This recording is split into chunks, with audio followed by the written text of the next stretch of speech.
हमने शहर को दी एक नई पहचान, हम हैं सिंघानिया बिल्डकॉन। रूस और यूक्रेन के बीच जंग जारी है। इस बीच रूस ने वेस्ट यूक्रेन स्थित टीवी टावर पर हमला किया है। 9 लोगों की मौत हुई है। स्थानीय प्रशासन ने ये जानकारी दी। जंग से यूक्रेन में तबाही मची है। लाखों की संख्या में लोग देश छोड़ने को मजबूर हुए। रूस ने कहा कि कीव के बलों के द्वारा पूर्वी यूक्रेन में अलगाववादी गढ़ डोनेस्क पर किए गए हमले में 20 लोग मारे गए। रूस ने कीव पर युद्ध अपराध को अंजाम देने का आरोप लगाया। मॉस्को ने यूक्रेन की सेना पर डोनेट्स्क के एक रिहायशी इलाके में टोचका यू मिसाइल दागने का आरोप लगाया। यूक्रेन और रूस के बीच की जंग और गहरी होती जा रही है। अब रिपोर्ट्स है कि डोनबास में रूसी हमले का जवाब देते हुए यूक्रेनी सेना ने रूस के 100 सैनिकों को मार गिराया, जबकि 6 वाहन नष्ट कर दिए। रूस ने डोनेट्स्क में यूक्रेनी सुरक्षा को तोड़ने की कोशिश की, लेकिन फायदा नहीं हुआ। यूक्रेन और रूस के बीच युद्ध जारी है। जंग तेज हो रही है। इसी बीच अब अमेरिकी राष्ट्रपति जो बाइडेन ने ऐलान किया कि रूस के खिलाफ यूक्रेन को हथियार दिए जाएंगे। इसके साथ ही उन्होंने कहा कि यूक्रेन में मानवीय सहायता भेजी जाएगी और उसके शरणार्थियों को अमेरिका में जगह दी जाएगी। चीन ने अमेरिका के उस आरोप को दुर्भावनापूर्ण करार दिया जिसमें दावा किया गया है कि रूस ने यूक्रेन के खिलाफ जारी सैन्य अभियान में चीन से सहयोग मांगा है।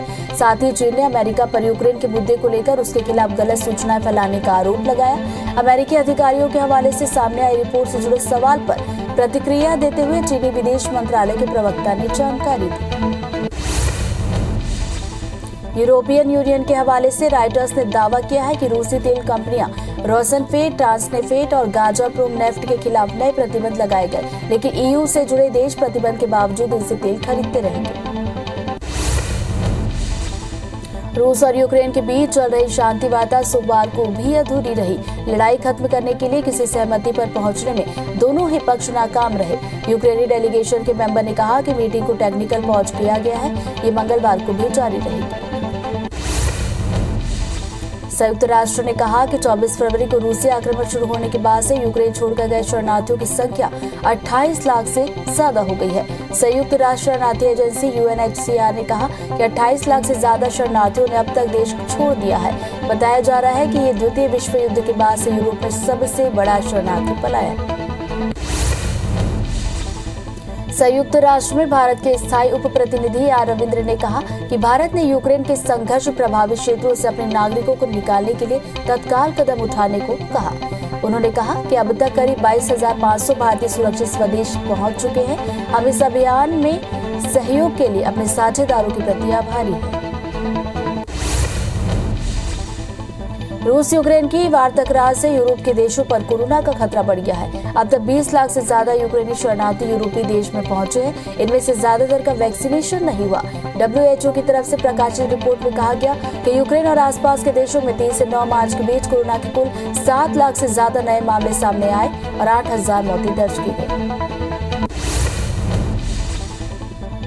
रविवार को चीन में 3,400 कोरोना मामले सामने आने के बाद हालत भयावह हो गए। इस कारण वायरस के हॉटस्पॉट की जगहों पर लॉकडाउन लगाने की नौबत आ गई है। जिस चीन पर कोरोना को दुनिया भर में फैलाने का आरोप लगता रहा, आज वह कोरोना के भीषण मार झेल रहा है। बेंगलुरु टेस्ट के तीसरे ही दिन भारत ने श्रीलंका को 238 रन से हरा दिया।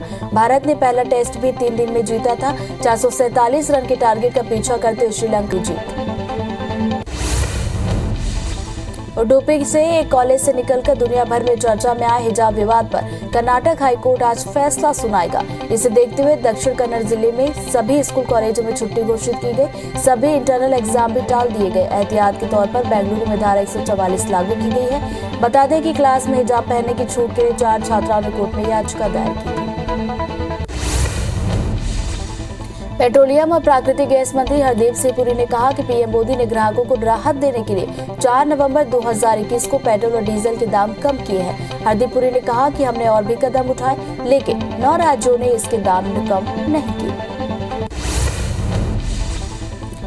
असम के सीएम हेमंत बिस्वा शर्मा ने कहा कि कांग्रेस पार्टी के आंतरिक मामलों पर टिप्पणी नहीं करना चाहते, लेकिन लगातार चुनावी हार ने साबित कर दिया है कि गांधी परिवार कांग्रेस को जीत की ओर नहीं ले जा सकते। उन्होंने कहा कि कांग्रेस को आम चुनावों में भी करारी हार का सामना करना पड़ेगा।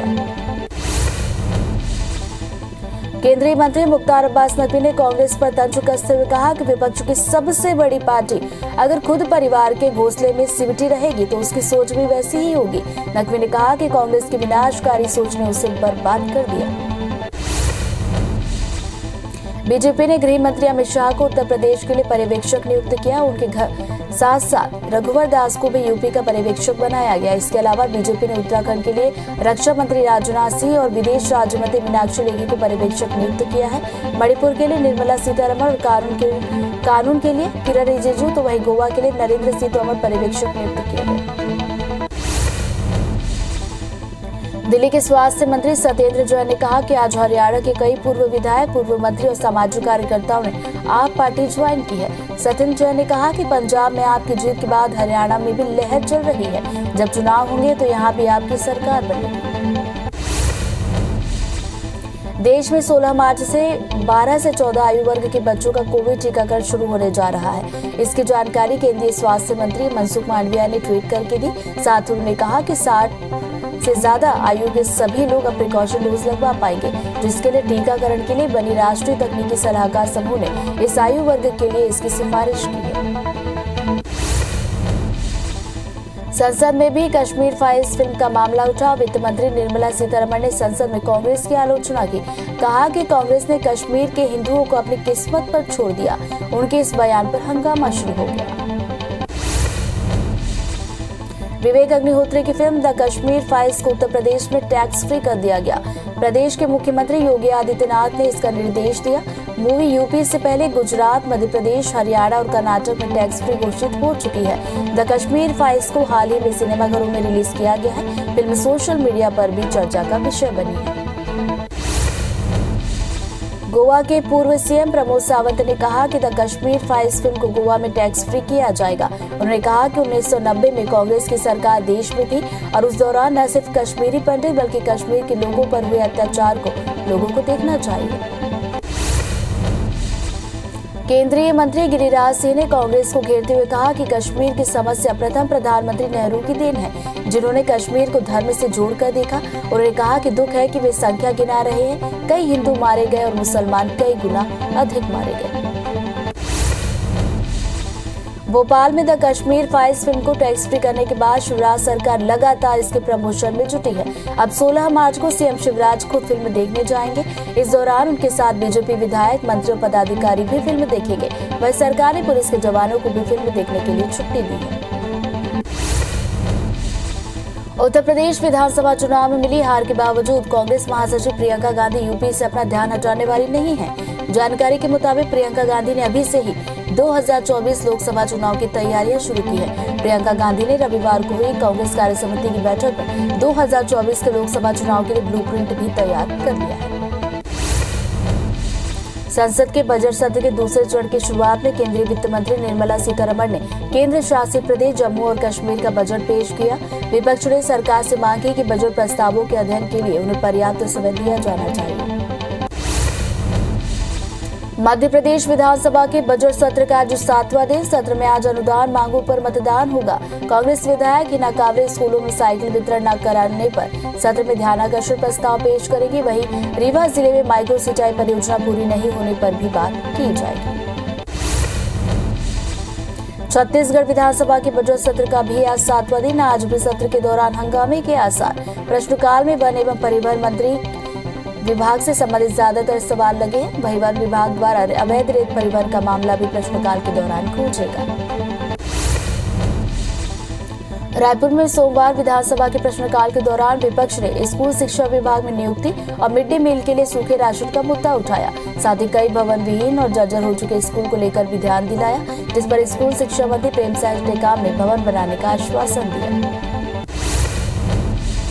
सदन में विपक्ष ने धान के उठाव में देरी और उससे समितियों को हो रहे नुकसान को लेकर भी सरकार को घेरने की कोशिश की, जिस पर मंत्री टेकाम ने बताया कि 95% धान का उठाव हो गया है। शिक्षकों की नियुक्ति में देरी को लेकर भी विपक्ष ने सवाल उठाए।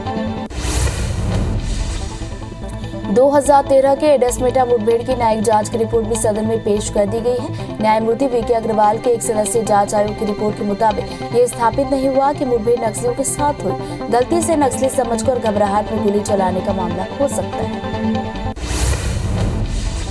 अप्रैल से बीजेपी सत्ता संगठन अप्रैल माह से अभियान शुरू करने जा रहा है, जिसमें बजट के फायदे को जनता तक पहुंचाने के लिए सत्ता संगठन जनता के बीच जाएगी और उन्हें सामान्य भाषा में बजट की जानकारी देगी। सीएम शिवराज सिंह चौहान ने सोमवार को विधायकों को बड़ी सौगात देते हुए विधायक निधि 2 करोड़ से बढ़ाकर 3 करोड़ करने का ऐलान किया। साथ ही विधायकों को स्वेच्छानुदान राशि बढ़ाकर 50 लाख रुपए करने की भी घोषणा की। सीएम शिवराज सिंह चौहान ने 88 लाख घरेलू बिजली उपभोक्ताओं के कोविड काल के बिजली बिल माफ करने की घोषणा की। सीएम ने कोरोना काल के बिलों के समायोजन से प्रदेश के 48 लाख बिजली उपभोक्ताओं को फायदा होगा। सोमवार को सीएम भूपेश बघेल खरोरा के पास खौजी डबरी गांव पहुंचे, जहां वो वरिष्ठ कांग्रेस नेता मंडल दास गिलहरी के शोक सभा कार्यक्रम में शामिल हुए। उन्होंने दिवंगत कांग्रेस मंडल दास को श्रद्धांजलि दी।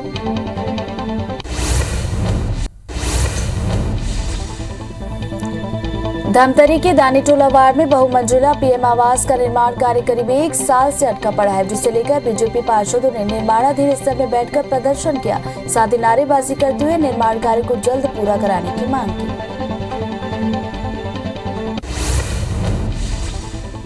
केशकाल जनपद पंचायत परिसर में सोमवार को रोजगार मेले का आयोजन किया गया, जिसमें केशकाल समेत अन्य विकास खंडों के शिक्षित युवक युवतियों ने भाग लिया। जिला पंचायत अध्यक्ष ने कहा कि रोजगार मेला के जरिए अब तक जिले के 8 से 10 हजार बेरोजगार युवक युवतियों को रोजगार मिल चुका है।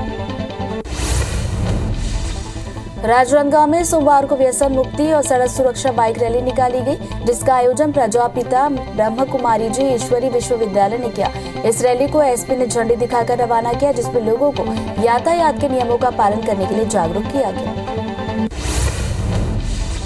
बिलासपुर हाईकोर्ट में न्याय मित्र ने पुलिस व्यवस्था सुधार को लेकर प्रस्तुत रिपोर्ट में कई मुद्दों को उठाया, जिसके जवाब में राज्य सरकार ने ऑनलाइन एफआईआर की सुविधा, थानों में जल्द सीसीटीवी लगाने की जानकारी दी। मामले में अगली सुनवाई 2 हफ्ते बाद। छिंदवाड़ा में सिल्लेवानी घाट पर सोमवार को बाइक चला रहे 2 लोग अनियंत्रित होकर गिर पड़े, जिन्हें देखकर सांसद नकुलनाथ ने तुरंत अपनी गाड़ी रुकवाई और दोनों की मदद की। इस दौरान उन्होंने बाइक सवार को आराम से गाड़ी चलाने की सलाह दी। नकुलनाथ छिंदवाड़ा से नागपुर एयरपोर्ट के लिए जा रहे थे। कोरिया के भरतपुर विकासखंड में पंचायत सचिव छत्रपाल सिंह की मौत का मामला गर्माता जा रहा है। मामले को लेकर जनकपुर में बीजेपी ने धरना प्रदर्शन किया। सुसाइड नोट में नाम आने वाले लोगों पर केस दर्ज करने की मांग की। जांजगीर के बिरगहनी गांव में संचालित मध्य भारत पेपर्स लिमिटेड को 2020 से बंद कर दिया गया, जिनके कर्मचारियों को 14 महीने से वेतन, मेडिकल बोनस की राशि के लिए भटकना पड़ रहा है, जिसे लेकर कर्मचारियों ने कलेक्टर को ज्ञापन सौंपा। विधायक नारायण चंदेल ने भी विधानसभा में इस मुद्दे को उठाया है। खंडवा की कृषि उपज मंडी में किसानों ने गेहूं के भाव को लेकर सोमवार को जमकर हंगामा किया। किसानों का आरोप है कि जो गेहूं सुबह 2300 के भाव पर खरीदा जा रहा था, वो शाम होते होते 2000 रुपए हो गया। इसके बाद व्यापारियों ने खरीदी भी बंद कर दी।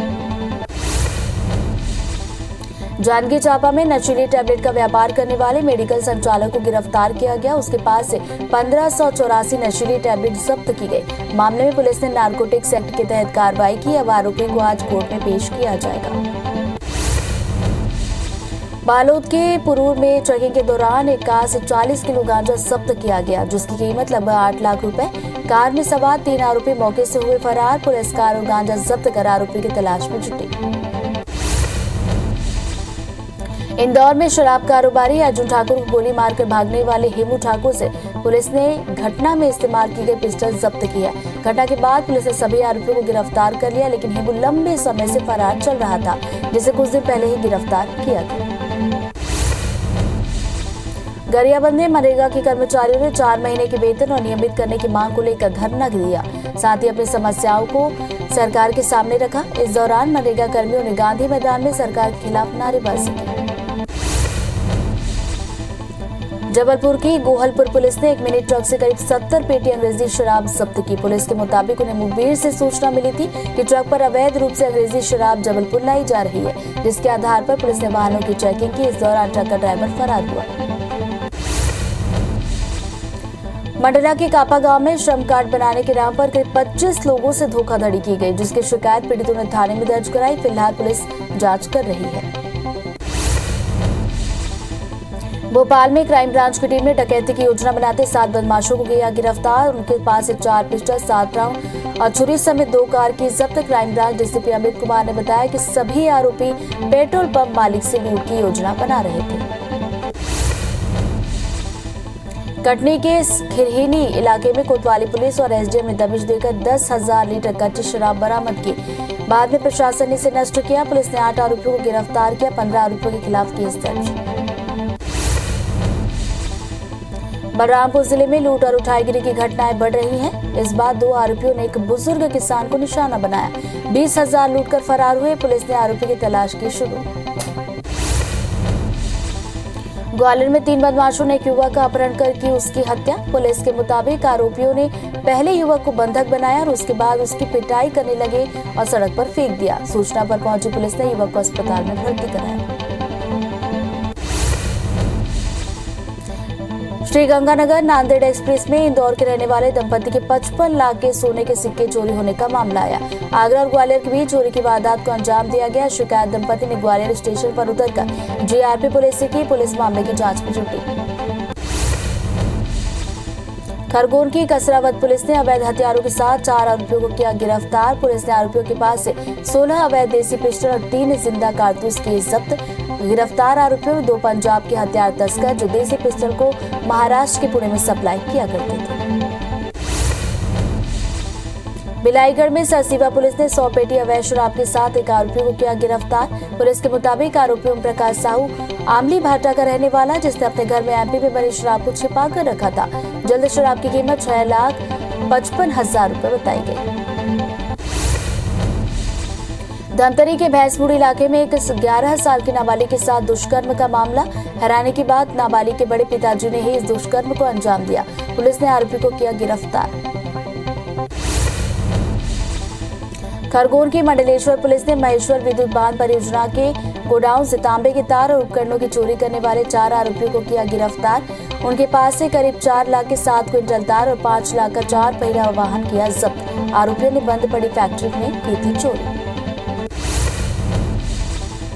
सूरजपुर जिले में 21 साल की गर्भवती युवती को 1.5 लाख रुपए में बेचने का मामला आया सामने। मामले का खुलासा होते ही पुलिस ने 3 लोगों के खिलाफ केस किया दर्ज।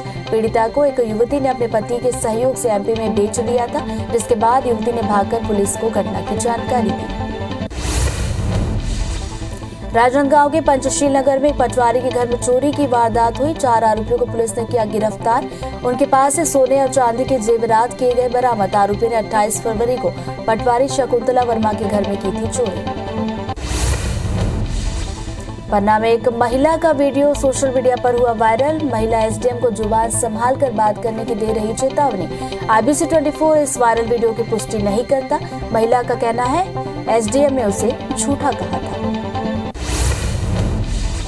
इंदौर में क्राइम ब्रांच की टीम ने नकली शराब बनाने वाले एक कारखाने में की छापेमारी। 6 लोगों को किया गिरफ्तार। बड़ी संख्या में नकली शराब की पेटियां हुई जब्त। नकली शराब बनाने में इस्तेमाल होने वाले केमिकल को भी किया गया बरामद।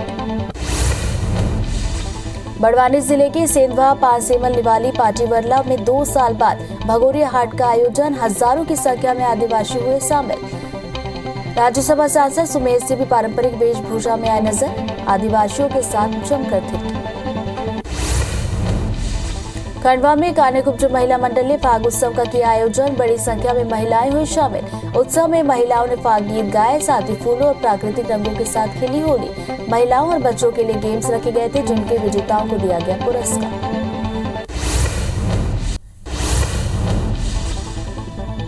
रूस और यूक्रेन के बीच जंग जारी है। इस बीच रूस ने वेस्ट यूक्रेन स्थित टीवी टावर पर हमला किया।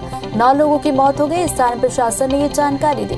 जंग से यूक्रेन में तबाही मची है। लाखों की संख्या में लोग देश छोड़ने को मजबूर हुए। रूस ने कहा कि कीव के बलों द्वारा पूर्वी यूक्रेन में अलगाववादी गढ़ डोनेस्क पर किए गए हमले में 20 लोग मारे गए। रूस ने कीव पर युद्ध अपराध को अंजाम देने का आरोप लगाया। मास्को ने यूक्रेन की सेना पर डोनेट्स्क के एक रिहायशी इलाके में टोचका यू मिसाइल दागने का आरोप लगाया। यूक्रेन और रूस के बीच जंग और गहरी होती जा रही है। अब रिपोर्ट्स के डोनबास में रूसी हमले का जवाब देते हुए यूक्रेनी सेना ने रूस के 100 सैनिकों को मार गिराया, जबकि 6 वाहन नष्ट कर दिए। रूस ने डोनेट्स्क में यूक्रेनी सुरक्षा को तोड़ने की कोशिश की, लेकिन कोई फायदा नहीं हुआ। यूक्रेन और रूस के बीच युद्ध जारी है, जंग तेज हो रही है। इस बीच अमेरिकी राष्ट्रपति जो बाइडेन ने ऐलान किया कि रूस के खिलाफ यूक्रेन को हथियार दिए जाएंगे। इसके साथ ही उन्होंने कहा कि यूक्रेन में मानवीय सहायता भेजी जाएगी और उसके शरणार्थियों को अमेरिका में जगह दी जाएगी। चीन ने अमेरिका के उस आरोप को दुर्भावनापूर्ण करार दिया जिसमें वो दावा करता है कि रूस ने यूक्रेन के खिलाफ जारी सैन्य अभियान में चीन से सहयोग मांगा। साथ ही चीन ने अमेरिका पर यूक्रेन के मुद्दे को लेकर उसके खिलाफ गलत सूचनाएं फैलाने का आरोप लगाया। अमेरिकी अधिकारियों के हवाले से सामने आई रिपोर्ट से जुड़े सवाल पर प्रतिक्रिया देते हुए चीनी विदेश मंत्रालय के प्रवक्ता ने जानकारी दी। यूरोपियन यूनियन के हवाले से राइट्स ने दावा किया है कि रूसी तेल कंपनियों रोसनेफ्ट, ट्रांसनेफ्ट और गाज़प्रोम के खिलाफ नए प्रतिबंध लगाए गए, लेकिन ईयू से जुड़े देश प्रतिबंध के बावजूद इनसे तेल खरीदते रहेंगे। रूस और यूक्रेन के बीच चल रही शांति वार्ता सोमवार को भी अधूरी रही। लड़ाई खत्म करने के लिए किसी सहमति पर पहुंचने में दोनों ही पक्ष नाकाम रहे। यूक्रेनी डेलीगेशन के मेंबर ने कहा कि मीटिंग को टेक्निकल पॉज किया गया है और ये मंगलवार को भी जारी रहेगी। संयुक्त राष्ट्र ने कहा कि 24 फरवरी को रूसी आक्रमण शुरू होने के बाद से यूक्रेन छोड़कर गए शरणार्थियों की संख्या 28 लाख से ज्यादा है। संयुक्त राष्ट्र शरणार्थी एजेंसी यूएनएचसीआर ने कहा कि 28 लाख से ज्यादा शरणार्थियों ने अब तक देश छोड़ दिया है। बताया जा रहा है कि ये द्वितीय विश्व युद्ध के बाद से यूरोप में सबसे बड़ा शरणार्थी पलायन है। संयुक्त राष्ट्र में भारत के स्थायी उप प्रतिनिधि और रविंद्र ने कहा कि भारत ने यूक्रेन के संघर्ष प्रभावित क्षेत्रों से अपने नागरिकों को निकालने के लिए तत्काल कदम उठाए। उन्होंने कहा कि अब तक करीब 22,500 भारतीय सुरक्षित स्वदेश पहुंच चुके हैं। हम इस निकासी अभियान में सहयोग के लिए अपने साझेदारों के प्रति आभारी। रूस यूक्रेन की वार तकरार से यूरोप के देशों पर कोरोना का खतरा बढ़ गया है। अब तक 20 लाख से ज्यादा यूक्रेनी शरणार्थी यूरोपीय देशों में पहुंचे हैं। इनमें से ज्यादातर का वैक्सीनेशन नहीं हुआ। WHO की तरफ से प्रकाशित रिपोर्ट में कहा गया कि यूक्रेन और आसपास के देशों में 3 से 9 मार्च के बीच कोरोना के कुल 7 लाख से ज्यादा नए मामले आए, 8,000 मौतें दर्ज की गई। रविवार को चीन ने 3,400 कोरोना मामले दर्ज किए, जिसके बाद हालात भयावह हो गए। इस कारण वायरस के हॉटस्पॉट जगहों पर लॉकडाउन लगाने की नौबत आ गई है, जिस पर चीन कोरोना को दुनिया भर में फैलाने का आरोप लगता रहा। आज वो कोरोना के भीषण मार झेल रहा है। देश में 16 मार्च से 12 से 14 आयु वर्ग के बच्चों का कोविड टीकाकरण शुरू होने जा रहा है। इसकी जानकारी केंद्रीय स्वास्थ्य मंत्री मनसुख मांडविया ने ट्वीट करके दी। साथ ही उन्होंने कहा कि 60+ आयु के सभी लोग अब प्रिकॉशन डोज लगवा पाएंगे, जिसके लिए टीकाकरण के लिए बनी राष्ट्रीय तकनीकी सलाहकार समूह ने इस आयु वर्ग के लिए इसकी सिफारिश की है। बेंगलुरु टेस्ट के तीसरे ही दिन भारत ने श्रीलंका को 238 रनों से हरा दिया। भारत ने पहला टेस्ट भी 3 दिन में जीता था। 447 रन के टारगेट का पीछा करते हुए श्रीलंकाई टीम 208 रन पर ऑल आउट हुई। भारत की घर में ये लगातार 15वीं सीरीज जीत।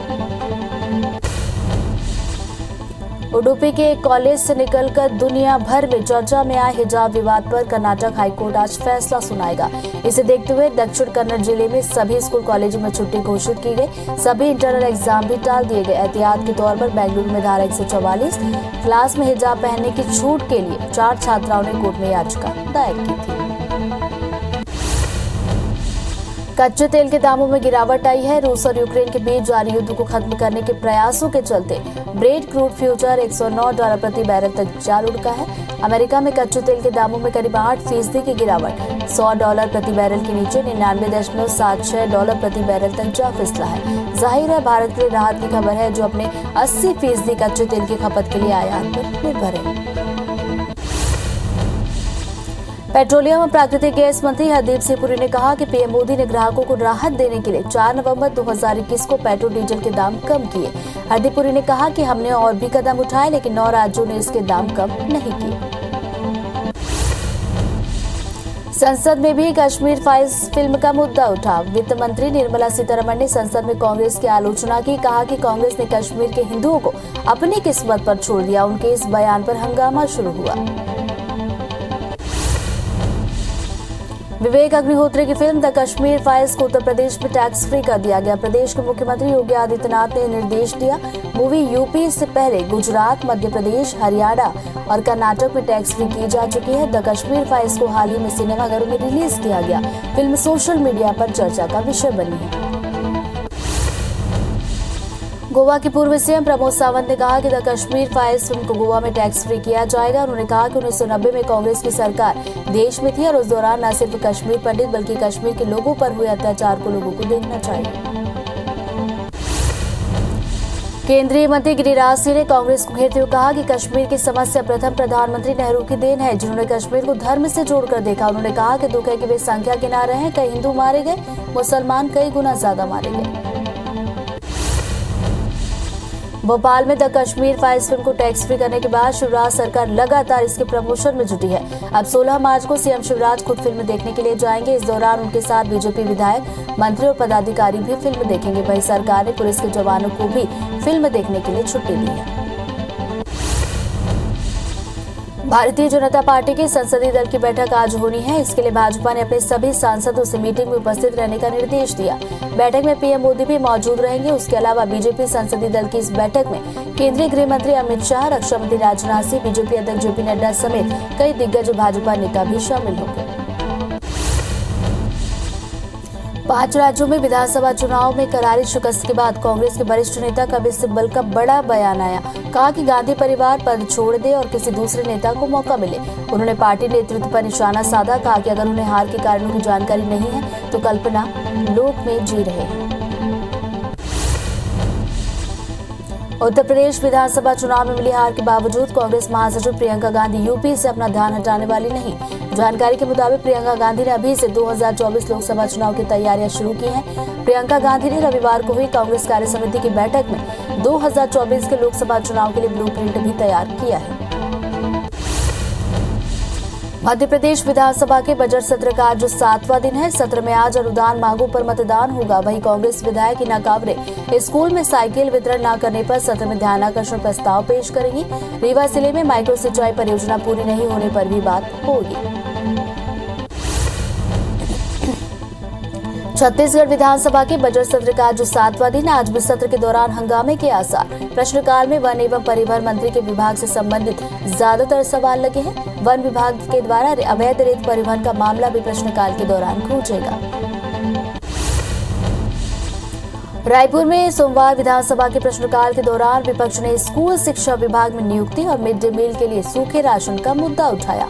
साथ ही कई भवन विहीन और जर्जर हो चुके स्कूल को लेकर भी ध्यान दिलाया, जिस पर स्कूल शिक्षा मंत्री प्रेमसाय टेकाम ने भवन बनाने का आश्वासन दिया। सदन में विपक्ष ने धान के उठाव में देरी और उसे समितियों को हो रहे नुकसान को लेकर भी सरकार को घेरने की कोशिश की, जिस पर मंत्री टेकाम ने बताया कि 95% धान का उठाव हो गया है। शिक्षकों की नियुक्ति में देरी को लेकर भी विपक्ष ने सवाल उठाए।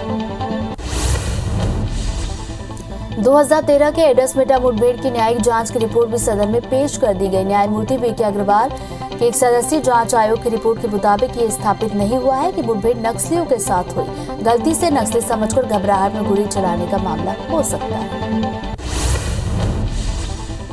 अप्रैल से बीजेपी सत्ता संगठन अप्रैल माह से अभियान शुरू करने जा रही है, जिसमें बजट के फायदे को जनता तक पहुंचाने के लिए सत्ता संगठन जनता के बीच जाएगी और उन्हें सामान्य भाषा में बजट की जानकारी देगी। सीएम शिवराज सिंह चौहान ने सोमवार को विधायकों को बड़ी सौगात देते हुए विधायक निधि 2 करोड़ से बढ़ाकर 3 करोड़ करने का ऐलान किया। साथ ही विधायकों की स्वेच्छा अनुदान राशि बढ़ाकर 50 लाख रुपए करने की घोषणा की। सीएम शिवराज सिंह चौहान ने 88 लाख घरेलू बिजली उपभोक्ताओं के कोविड काल में बिजली बिल माफ करने की घोषणा की। सीएम ने कोरोना काल के बिलों के समायोजन से प्रदेश के 48 लाख बिजली उपभोक्ताओं को फायदा होगा। छत्तीसगढ़ कांग्रेस प्रभारी पीएल पुनिया आज रायपुर दौरे पर। दोपहर 2:30 बजे वे राजधानी रायपुर पहुंचेंगे। कांग्रेस चुनाव समिति की बैठक में शामिल होंगे। रायपुर में आज कांग्रेस चुनाव समिति की बैठक सीएम भूपेश बघेल की अध्यक्षता में राजीव भवन में होगी बैठक, जिसमें खैरागढ़ उपचुनाव को लेकर होगी चर्चा। बैठक में प्रदेश प्रभारी पीएल पुनिया, पीसीसी अध्यक्ष मोहन मरकाम शामिल होंगे।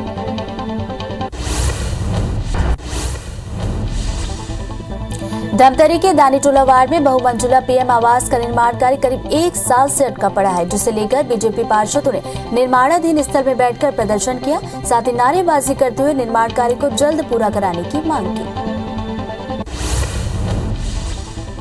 केशकाल जनपद पंचायत परिसर में सोमवार को रोजगार मेले का आयोजन किया गया, जिसमें केशकाल समेत अन्य विकास खंडों के शिक्षित युवक युवतियों ने भाग लिया।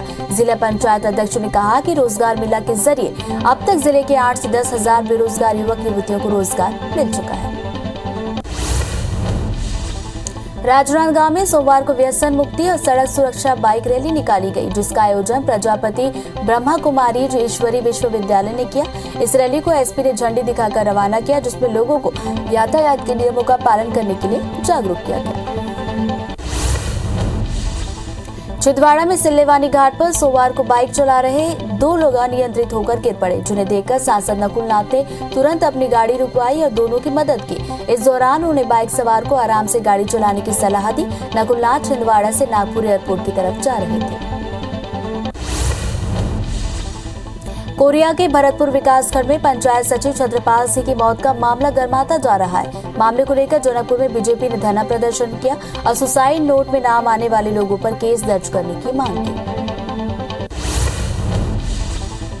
जांजगीर के बेरगहनी गांव में संचालित मध्य भारत पेपर्स लिमिटेड को 2020 से बंद कर दिया गया, जिनके कर्मचारियों को 14 महीने से वेतन, मेडिकल बोनस की राशि के लिए भटकना पड़ रहा है, जिसे लेकर कर्मचारियों ने कलेक्टर को ज्ञापन सौंपा। विधायक नारायण चंदेल ने भी विधानसभा में इस मुद्दे को उठाया है। खंडवा की कृषि उपज मंडी में किसानों ने गेहूं के भाव को लेकर सोमवार को जमकर हंगामा किया। किसानों का आरोप है कि जो गेहूं सुबह 2300 रुपए के भाव में खरीदा जा रहा था, शाम होते होते 2000 रुपए तक कर दिया गया। इसके बाद व्यापारियों ने खरीदी भी बंद कर दी। जांजगीर चांपा में नशीले टैबलेट का व्यापार करने वाले मेडिकल संचालक को गिरफ्तार किया गया। उसके पास से 1584 नशीले टैबलेट जब्त किए गए। मामले में पुलिस ने नारकोटिक्स एक्ट के तहत कार्रवाई की। आरोपी को आज कोर्ट में पेश किया जाएगा। बालोद के गुरूर में चेकिंग के दौरान एक कार से 40 किलो गांजा जब्त हुआ, जिसकी कीमत 8 लाख रुपए बताई गई। कार में सवार 3 आरोपी मौके से फरार हुए। पुलिस ने कार और गांजा जब्त कर लिया है। आरोपियों की तलाश जारी है। इंदौर में शराब कारोबारी अर्जुन ठाकुर को गोली मारकर भागने वाले हेमू ठाकुर से पुलिस ने घटना में इस्तेमाल की गई पिस्टल जब्त की। घटना के बाद पुलिस ने सभी आरोपियों को गिरफ्तार किया था, लेकिन हेमू लंबे समय से फरार चल रहा था, जिसे कुछ दिन पहले ही गिरफ्तार किया गया। गरियाबंद में मनरेगा के कर्मचारियों ने 4 महीने के वेतन और नियमित करने की मांग को लेकर सोमवार को धरना दिया। साथ ही अपनी समस्याओं को शासन प्रशासन के सामने रखा। इस दौरान मनरेगा कर्मियों ने गांधी मैदान में सरकार के खिलाफ नारेबाजी की। जबलपुर की गोहलपुर पुलिस ने एक मिनी ट्रक के करीब 70 पेटी अंग्रेजी शराब जब्त की। पुलिस के मुताबिक मुखबिर से सूचना मिली थी कि ट्रक पर अवैध रूप से अंग्रेजी शराब जबलपुर लाई जा रही है, जिसके आधार पर पुलिस ने वाहनों की चेकिंग की। इस दौरान ट्रक का ड्राइवर मौके से फरार हुआ। मंडला के कापा गांव में श्रम कार्ड बनाने के नाम पर करीब 25 लोगों के साथ धोखाधड़ी की गई। शिकायत पीड़ितों ने थाने में दर्ज कराई। फिलहाल पुलिस मामले की जांच में जुटी हुई है। भोपाल में क्राइम ब्रांच की टीम ने डकैती की योजना बनाते 7 बदमाशों को गिरफ्तार किया। साथ ही उनके पास से 4 पिस्टल, 7 राउंड और छुरी समेत 2 कार जब्त की है। Crime branch DCP Amit Kumar ने बताया, सभी आरोपी पेट्रोल पंप मालिक से लूट की योजना बना रहे थे। कटनी के खिरहनी इलाके में कोतवाली पुलिस और एसडीएम ने दबिश देकर 10,000 लीटर कच्ची शराब बरामद की है, जिसके बाद प्रशासन ने उसे नष्ट किया। पुलिस ने 8 आरोपियों को गिरफ्तार किया। 15 की तलाश जारी। बलरामपुर जिले में लूट और उठाईगिरी की घटनाएं बढ़ रही हैं। इस बार 2 आरोपियों ने एक बुजुर्ग किसान को निशाना बनाया। 20,000 रुपए लूटकर फरार हुए। पुलिस ने आरोपी की तलाश शुरू की है। ग्वालियर में 3 बदमाशों ने एक युवक का अपहरण कर उसकी हत्या की कोशिश की। पुलिस के मुताबिक आरोपी ने पहले युवक को बंधक बनाया और उसके बाद उसकी जमकर पिटाई करने के बाद सड़क पर फेंक दिया। जिस सूचना पर पहुंची पुलिस ने युवक को अस्पताल में भर्ती कराया। श्रीगंगानगर नांदेड़ एक्सप्रेस में इंदौर के रहने वाले दंपति के 55 लाख के सोने के सिक्के चोरी होने का मामला सामने आया।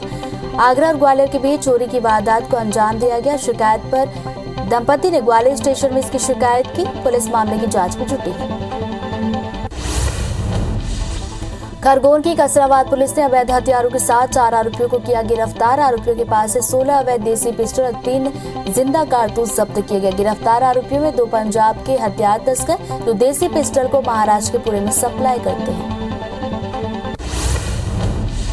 बिलाईगढ़ में सरसीवा पुलिस ने 100 पेटी अवैध शराब के साथ एक आरोपी को किया गिरफ्तार। पुलिस के मुताबिक आरोपी ओम प्रकाश साहू आमली भाटा का रहने वाला, जिसने अपने घर में एमपी में बनी शराब को छिपा कर रखा था। जब्त शराब की कीमत 6,55,000। धमतरी के भैंसमुंडी इलाके में एक 11 साल की नाबालिग के साथ दुष्कर्म का मामला। हैरानी की बात कि नाबालिग के बड़े पिता ने ही घटना को अंजाम दिया। पुलिस ने आरोपी को गिरफ्तार किया। खरगोन की मंडलेश्वर पुलिस ने महेश्वर विद्युत बांध योजना के गोडाउन से तांबे के तार और उपकरणों की चोरी करने वाले 4 आरोपियों को गिरफ्तार किया। उनके पास से करीब 4 लाख के 7 क्विंटल तार और 5 लाख का 4 पहिया वाहन जब्त किया। आरोपी ने बंद पड़ी फैक्ट्री में चोरी की थी। भानु प्रतापपुर ITI के सामने अचानक चलती कार में आग लगी। कार में सवार 4 लोगों ने कूदकर अपनी जान बचाई। कार पूरी तरह से जलकर खाक हुई। कार में आग कैसे लगी स्पष्ट नहीं। जबलपुर के शहपुरा ब्लॉक के खैरी में शासकीय भूमि को कब्जा मुक्त करने पर निर्माणों को ध्वस्त किया गया। लगभग 45 एकड़ शासकीय भूमि को कब्जा मुक्त किया गया। जिसकी अनुमानित कीमत करीब 9 करोड़ रुपए। बड़वानी जिले के सेंधवा पानसेमल निवाली पार्टी वरला में 2 साल बाद भगोरिया हाट का आयोजन हुआ। हजारों की संख्या में आदिवासी शामिल हुए। राज्यसभा सांसद सुमेर सिंह भी पारंपरिक वेशभूषा में पहुंचे। आदिवासियों के साथ जमकर थिरके। खंडवा में कानीकुब्ज महिला मंडल ने फाग उत्सव का आयोजन किया। बड़ी संख्या में महिलाएं शामिल हुई। उत्सव में महिलाओं ने फाग गीत गाए, फूलों और प्राकृतिक रंगों के साथ होली खेली। महिलाओं और बच्चों के लिए गेम्स रखे गए थे, जिनके विजेताओं को पुरस्कार दिया गया। गर्मी की दस्तक के साथ पारा बढ़ रहा है। हवा की दिशा उत्तर पश्चिमी होने से मौसम में बदलाव होने की संभावना। मौसम विभाग के मुताबिक 18 मार्च के बाद तापमान में बढ़ोतरी की संभावना। 5 राज्यों में विधानसभा चुनावों में करारी शिकस्त के बाद कांग्रेस के वरिष्ठ नेता कपिल सिब्बल का बड़ा बयान आया। उन्होंने कहा कि गांधी परिवार पद छोड़ दे और किसी दूसरे नेता को मौका दे। उन्होंने पार्टी नेतृत्व पर निशाना साधा और कहा कि अगर उन्हें हार के कारणों की जानकारी नहीं है तो कल्पना लोक में जी रहे हैं।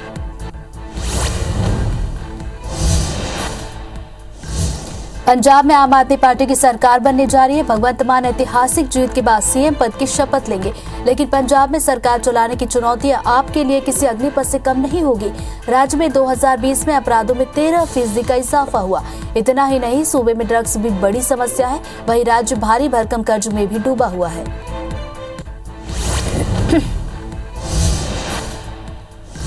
कच्चे तेल के दामों में गिरावट आई है। रूस और यूक्रेन के बीच जारी युद्ध को खत्म करने के प्रयासों के चलते ब्रेंट क्रूड फ्यूचर $109 प्रति बैरल तक लुढ़का है। वहीं अमेरिका में कच्चे तेल के दामों में करीब 8% की गिरावट है। ये $100 प्रति बैरल के नीचे $99.76 प्रति बैरल तक जा फिसला है। जाहिर है कि भारत के लिए राहत की खबर है, जो अपने 80% कच्चे तेल की खपत के लिए आयात पर निर्भर है।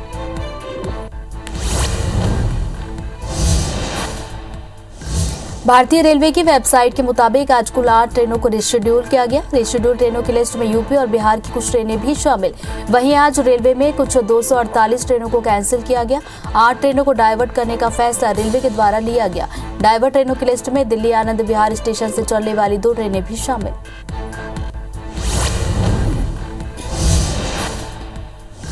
देश में कोरोना मामलों में मामूली बढ़ोतरी दर्ज की गई है। देश में बीते 24 घंटे में कोरोना के 2568 नए मामले आए। 97 लोगों की मौत हुई। केंद्रीय स्वास्थ्य मंत्रालय की जानकारी के मुताबिक कल देश में 4722 लोग ठीक हुए, जिसके बाद अब एक्टिव मामलों की संख्या घटकर 33,917 हो गई है। पाकिस्तान पर भारत के द्वारा गलती से फायर हुई मिसाइल पर राज्यसभा में रक्षा मंत्री राजनाथ सिंह ने जानकारी दी। उन्होंने कहा कि यह घटना निरीक्षण के दौरान एक मिसाइल के अनजाने में छोड़े जाने से संबंधित है। नियमित रखरखाव और निरीक्षण के दौरान लगभग 7 बजे गलती से एक मिसाइल को छोड़ दिया गया था। रक्षा मंत्री राजनाथ सिंह ने कहा कि बाद में पता चला कि मिसाइल पाकिस्तान के क्षेत्र में गिरी थी, जबकि इस घटना के लिए हमें खेद है। हमें राहत है कि दुर्घटना के कारण किसी को चोट नहीं आई। सरकार ने इस घटना को गंभीरता से लिया। औपचारिक उच्च स्तरीय जांच के आदेश दे दिए गए। रक्षा मंत्री राजनाथ सिंह ने कहा कि इस जांच से दुर्घटना के सही कारण का पता चलेगा। इस घटना के मद्देनजर संचालन, रखरखाव और निरीक्षण के लिए मानक संचालन प्रक्रियाओं की समीक्षा की जा रही है। हमने अपने हथियार प्रणालियों की सुरक्षा और सुरक्षा को सर्वोच्च प्राथमिकता देते हैं। यदि कोई कमी पाई जाती है तो उसे तत्काल दूर किया जाएगा। राजनाथ सिंह ने कहा कि हमारा मिसाइल सिस्टम अत्यंत सुरक्षित है। इसके अलावा हमारी सुरक्षा प्रक्रियाएं और प्रोटोकॉल उच्च स्तरीय है। समय समय पर इसकी समीक्षा की जाती है। हमारे सशस्त्र बल अच्छी तरह से प्रशिक्षित है और अनुशासित है और ऐसी प्रणालियों को संभालने में अच्छी तरह से अनुभवी भी। हिजाब को लेकर जारी विवाद के बीच कर्नाटक हाईकोर्ट ने बड़ा फैसला सुनाया। मामले की सुनवाई करते हुए कर्नाटक हाईकोर्ट ने कहा कि हिजाब इस्लाम धर्म का अनिवार्य हिस्सा नहीं है और स्कूल छात्रा यूनिफॉर्म पहनने से इनकार नहीं कर सकती। इसके साथ ही हाईकोर्ट ने मुस्लिम छात्राओं की तरफ से कॉलेजों में हिजाब पहनने को लेकर इजाजत मांगने वाली याचिका को खारिज कर दिया। कर्नाटक एडवोकेट जनरल प्रभुलिंग नवादकी ने जानकारी देते हुए बताया कि कर्नाटक उच्च न्यायालय ने हिजाब प्रतिबंध को बरकरार रखा है। व्यक्तिगत पसंद पर संस्थागत अनुशासन प्राथमिक होता है। ये निर्णय संविधान के अनुच्छेद 25 की व्याख्या में एक बदलाव का प्रतीक है। 5 राज्यों में विधानसभा चुनावों में करारी शिकस्त के बाद कांग्रेस के वरिष्ठ नेता कपिल सिब्बल का बड़ा बयान आया। उन्होंने कहा कि गांधी परिवार पद छोड़ दे और किसी दूसरे नेता को मौका मिले। उन्होंने पार्टी नेतृत्व पर निशाना साधा और कहा कि अगर उन्हें हार के कारणों की जानकारी नहीं है तो कल्पना लोक में जी रहे हैं।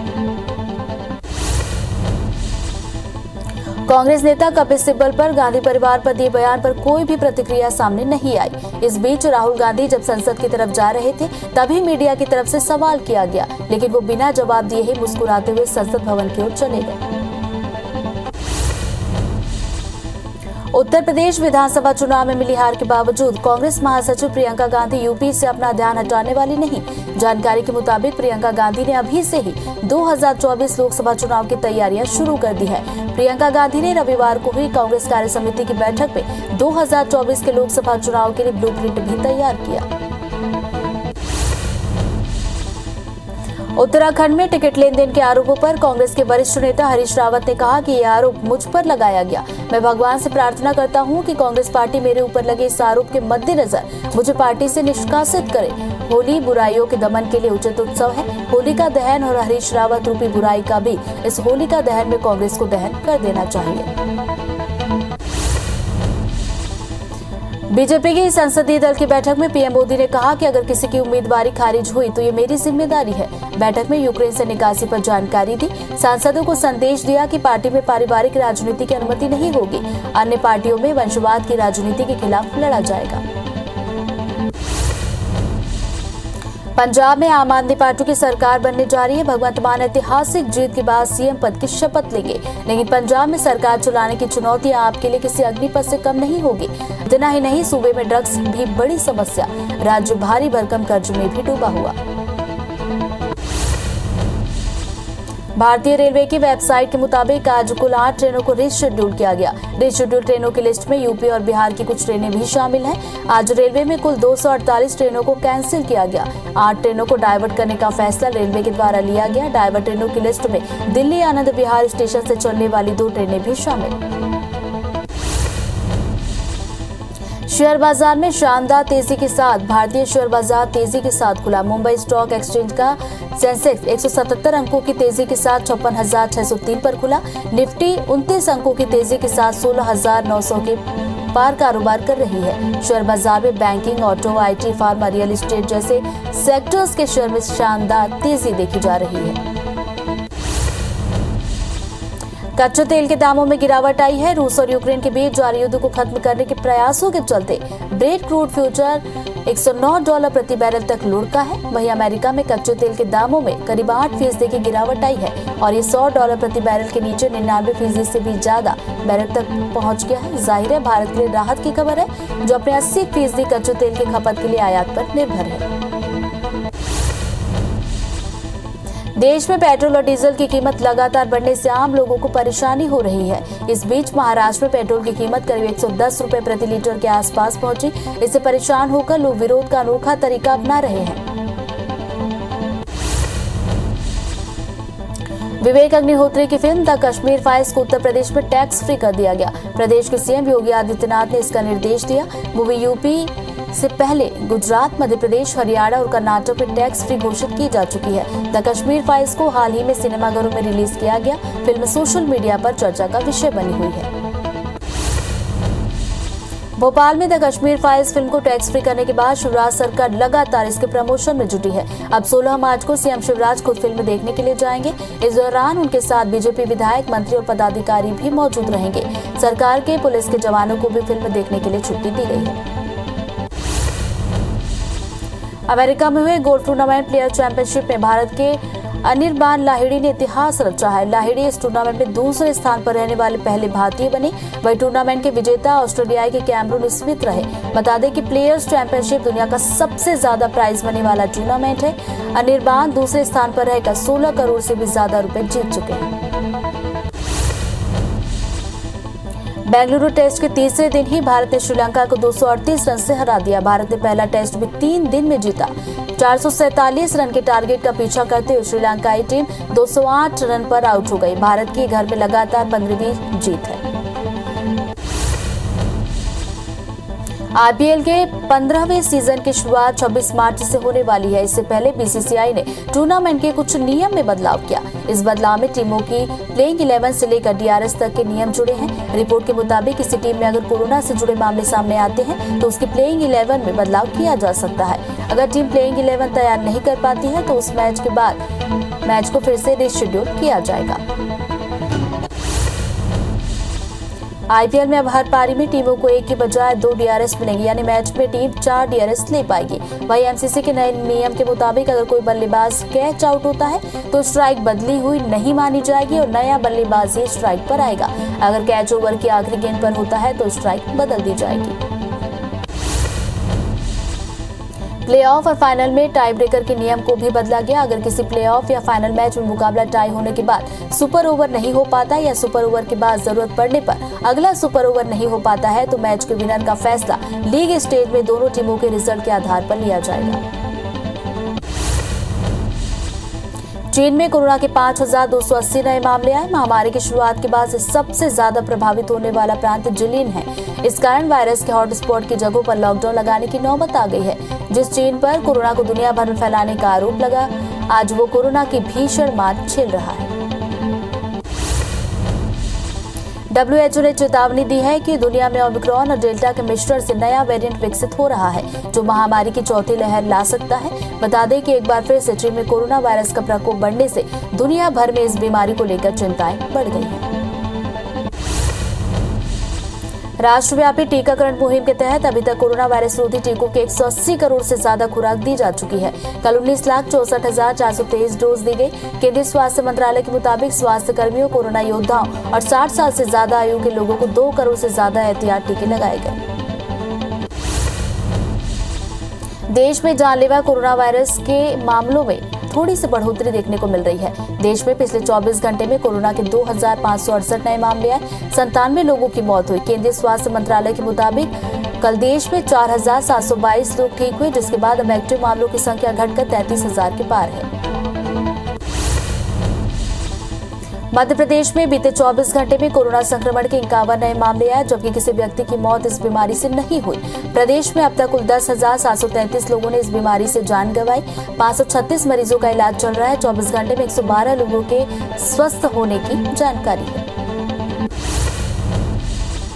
छत्तीसगढ़ में कोरोना वायरस के मामलों में तेजी से कमी आई है। कुछ सप्ताह में राज्य में कोरोना संक्रमण की दर कम हुई है। राज्य में पिछले 24 घंटों के दौरान कोरोना के 20 और लोगों के संक्रमण होने की पुष्टि हुई, जबकि एक मरीज की भी मौत नहीं हुई। स्वास्थ्य विभाग के मुताबिक 10 लोगों को संक्रमण मुक्त होने के बाद अस्पताल से छुट्टी दी गई। रायपुर में 16 मार्च से 12 से 14 साल के बच्चों को वैक्सीन लगाई जाएगी। प्रदेश के 13,21,000 बच्चों का टीकाकरण होगा। बता दें कि बच्चों के टीकाकरण को लेकर पूरी तैयारियां कर ली गई हैं। भोपाल में 16 मार्च से बच्चों को वैक्सीन लगाई जाएगी। 12 से 14 साल के लगभग 1.5 लाख बच्चों को वैक्सीन लगेगी। शुभारंभ सीएम शिवराज सिंह चौहान करेंगे। बच्चों के टीकाकरण का ये दूसरा चरण। पूरे प्रदेश में 43 लाख बच्चों को वैक्सीन लगेगी। बता दें कि पहले चरण में 15 से 17 साल के आयु वर्ग के बच्चों को टीका लगा था। इंटरनेशनल कोर्ट ऑफ जस्टिस ने कहा कि वो यूक्रेन की तरफ से रूस के खिलाफ दाखिल याचिका पर कल फैसला लेगा। बता दें कि यूक्रेन ने 7 मार्च को हुई सुनवाई में कोर्ट से रूस को मिलिट्री एक्टिविटीज रोकने का आदेश देने की मांग की थी। यूक्रेन के राष्ट्रपति जेलेंस्की आज वीडियो कॉन्फ्रेंसिंग के जरिए अमेरिकी संसद को संबोधित करेंगे। संसद की स्पीकर नैन्सी पेलोसी ने सीनेट में इसकी घोषणा की है। कई डेमोक्रेट सांसदों का मानना है कि इससे कैपिटल हिल में राष्ट्रपति बाइडेन पर कीव की मदद के लिए फाइटर जेट्स भेजने का दबाव बढ़ाने का मोमेंटम बनेगा। यूक्रेन के दक्षिणी शहर मारिउपोल में 2 सप्ताह से चल रहे रूसी बमबारी में करीब 2500 नागरिकों की मौत हुई, जिसके बाद सोमवार को वहां से आम लोगों की निकासी का काम शुरू हो गया। राइटर्स के मुताबिक सोमवार को करीब 160 कारों का काफिला रूसी सेना के समर्थन से बने ग्रीन कॉरिडोर से मारिउपोल से निकला, जो जपोरेजिया शहर के लिए रवाना हुआ। रूस और यूक्रेन के बीच जंग जारी है। इस बीच रूस ने वेस्ट यूक्रेन स्थित टीवी टावर पर हमला किया। 9 लोगों की मौत हुई। स्थानीय प्रशासन ने जानकारी दी। जंग से यूक्रेन में तबाही मची है। लाखों की संख्या में लोग देश छोड़ने को मजबूर। रूस ने कहा कि कीव के बलों के द्वारा पूर्वी यूक्रेन में अलगाववादी गढ़ डोनेत्स्क पर किए गए हमले में 20 लोग मारे गए। युद्ध ने कीव पर युद्ध अपराध को अंजाम देने का आरोप लगाया। मॉस्को ने यूक्रेन की सेना पर डोनेट्स्क के एक रिहायशी इलाके में टोचका-यू मिसाइल दागने का आरोप लगाया। यूक्रेन और रूस के बीच की जंग गहरी होती जा रही है। अब रिपोर्ट्स के मुताबिक डोनबास में रूसी हमले का जवाब देते हुए यूक्रेनी सेना ने रूस के 100 सैनिकों को मार गिराया, जबकि 6 वाहन नष्ट कर दिए गए। रूस ने डोनेट्स्क में यूक्रेनी सुरक्षा को तोड़ने की कोशिश की, लेकिन फायदा नहीं हुआ। यूक्रेन और रूस के बीच युद्ध जारी है। जंग तेज हो रही है। इस बीच अब अमेरिकी राष्ट्रपति जो बाइडेन ने ऐलान किया कि रूस के खिलाफ यूक्रेन को हथियार दिए जाएंगे। इसके साथ ही उन्होंने कहा कि यूक्रेन में मानवीय सहायता भेजी जाएगी। उसके शरणार्थियों को अमेरिका में जगह दी जाएगी। चीन ने अमेरिका के उस आरोप को दुर्भावनापूर्ण करार दिया जिसमें ये दावा किया गया कि रूस ने यूक्रेन के खिलाफ जारी सैन्य अभियान में चीन से सहयोग मांगा है। साथ ही चीन ने अमेरिका पर यूक्रेन के मुद्दे को लेकर उसके खिलाफ गलत सूचनाएं फैलाने का आरोप भी लगाया। अमेरिकी अधिकारियों के हवाले से आई रिपोर्ट के मुताबिक प्रतिक्रिया देते हुए चीनी विदेश मंत्रालय के प्रवक्ता ने ये जानकारी दी।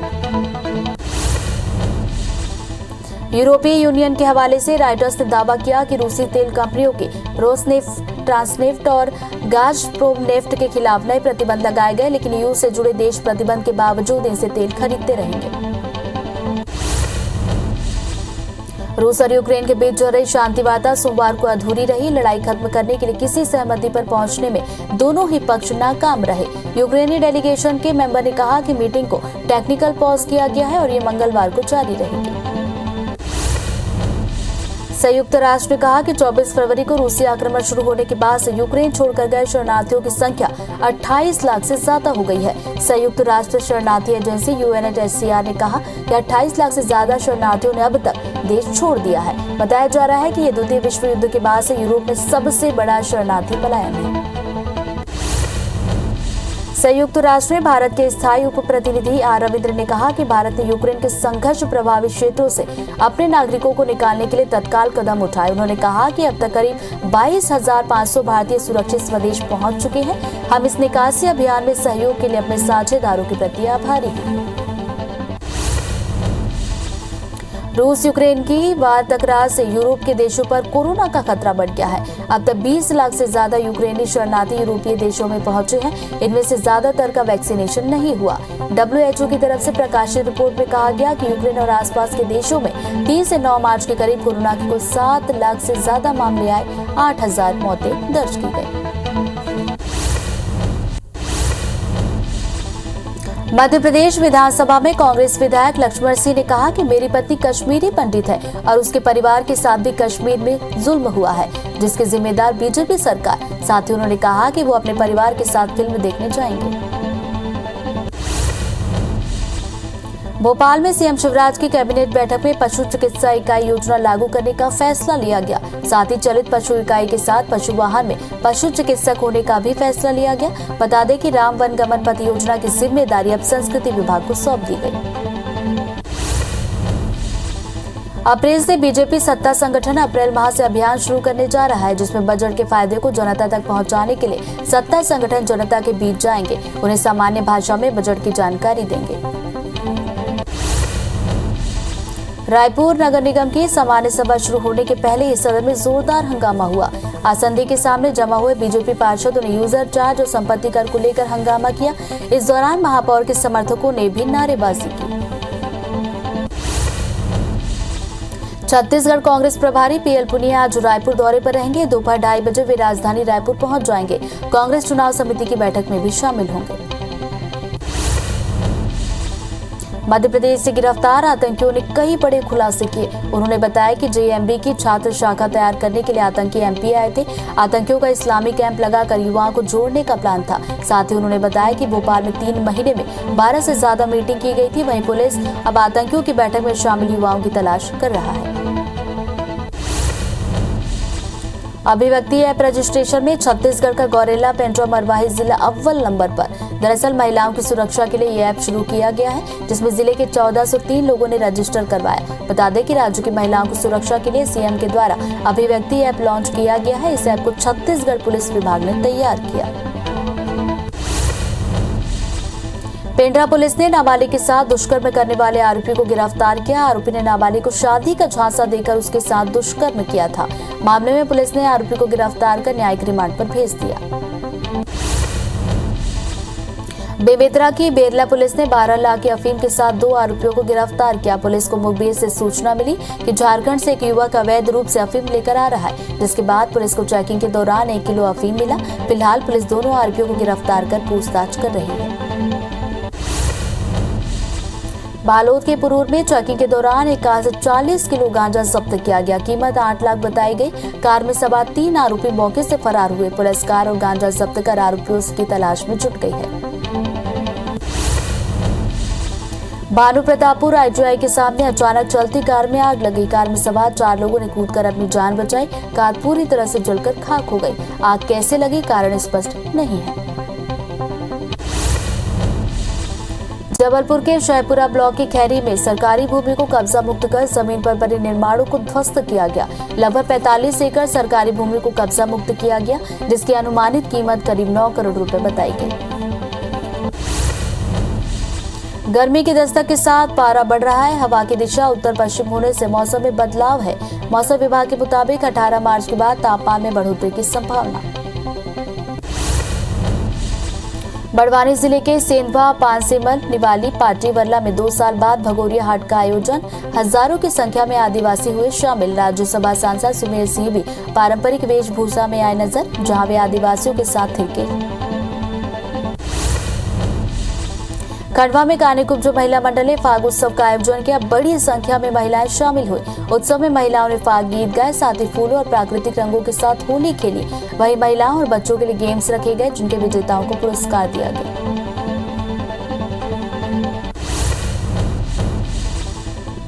पाकिस्तान पर भारत के द्वारा गलती से फायर हुई मिसाइल पर राज्यसभा में रक्षा मंत्री राजनाथ ने जानकारी दी। उन्होंने कहा कि ये घटना निरीक्षण के दौरान एक मिसाइल के अनजाने में छोड़े जाने से संबंधित नियमित रखरखाव और निरीक्षण के दौरान लगभग 7 बजे गलती से एक मिसाइल को छोड़ दिया गया था। रक्षा मंत्री राजनाथ सिंह ने कहा कि बाद में पता चला कि मिसाइल पाकिस्तान के क्षेत्र में गिरी थी, जबकि इस घटना के लिए हमें खेद है। हमें राहत है कि दुर्घटना के कारण किसी को चोट नहीं आई। सरकार ने इस घटना को गंभीरता से लिया। औपचारिक उच्च स्तरीय जांच के आदेश दे दिए गए। रक्षा मंत्री राजनाथ सिंह ने कहा कि इस जांच से दुर्घटना के सही कारण का पता चलेगा। इस घटना के मद्देनजर संचालन, रखरखाव और निरीक्षण के लिए मानक संचालन प्रक्रियाओं की समीक्षा की जा रही है। हम अपने हथियार प्रणालियों की सुरक्षा और सुरक्षा को सर्वोच्च प्राथमिकता देते हैं। यदि कोई कमी पाई जाती है तो उसे तत्काल दूर किया जाएगा। राजनाथ सिंह ने कहा कि हमारा मिसाइल सिस्टम अत्यंत सुरक्षित है। इसके अलावा हमारी सुरक्षा प्रक्रियाएं और प्रोटोकॉल उच्च स्तरीय, समय समय पर इसकी समीक्षा की जाती है। हमारे सशस्त्र बल अच्छी तरह से प्रशिक्षित है और अनुशासित है। ऐसी प्रणालियों को संभालने में अच्छी तरह से अनुभवी भी है।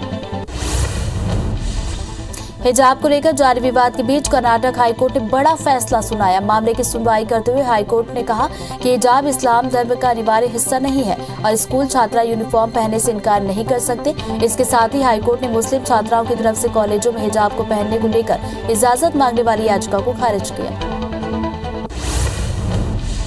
कर्नाटक एडवोकेट जनरल प्रभुलिंग नवादकी ने जानकारी देते हुए बताया कि कर्नाटक उच्च न्यायालय ने हिजाब प्रतिबंध को बरकरार रखा। व्यक्तिगत पसंद पर संस्थागत अनुशासन प्राथमिकता होता है। ये निर्णय संविधान के अनुच्छेद 25 की व्याख्या में एक बदलाव का प्रतीक है।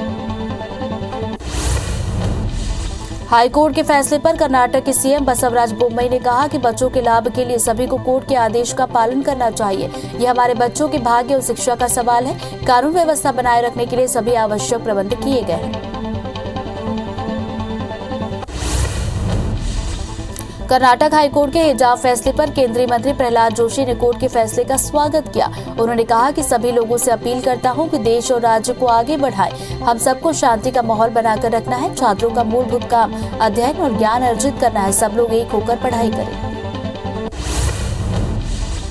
कर्नाटक हाईकोर्ट के फैसले पर केंद्रीय मंत्री मुख्तार अब्बास नकवी ने प्रतिक्रिया दी। उन्होंने कहा कि हिजाब को लेकर जो हंगामा था वो इसलिए था कि कैसे मुस्लिम लड़कियों को औपचारिक शिक्षा से दूर रखे और तालिबानी सोच के साथ झोंक दे जिससे उन्हें औपचारिक शिक्षा न मिले। कोर्ट ने जो निर्णय लिया वो भारत के संविधान और समाज के हिसाब से बिल्कुल ठीक है।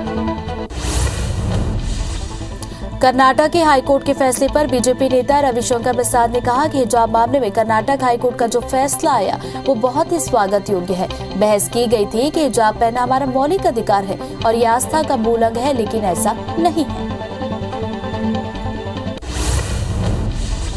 बीजेपी के संसदीय दल की बैठक में पीएम मोदी ने कहा कि अगर किसी की उम्मीदवारी खारिज हुई तो ये मेरी जिम्मेदारी है। बैठक में यूक्रेन से निकासी पर जानकारी दी। सांसदों को संदेश दिया कि पार्टी में पारिवारिक राजनीति की अनुमति नहीं होगी। अन्य पार्टियों में वंशवाद की राजनीति के खिलाफ लड़ा जाएगा। बीजेपी की संसदीय दल की बैठक में पीएम मोदी ने कहा कि अगर सांसदों के बच्चों को टिकट न देना पाप है तो मैंने ये पाप किया है। पीएम मोदी ने कहा कि अगर किसी के टिकट कटे हैं तो ये मेरी जिम्मेदारी है। पीएम मोदी ने सभी सांसदों से कहा कि वो इसका आकलन करें कि चुनावों में बीजेपी को कुछ सीटों पर हार का सामना क्यों करना पड़ा।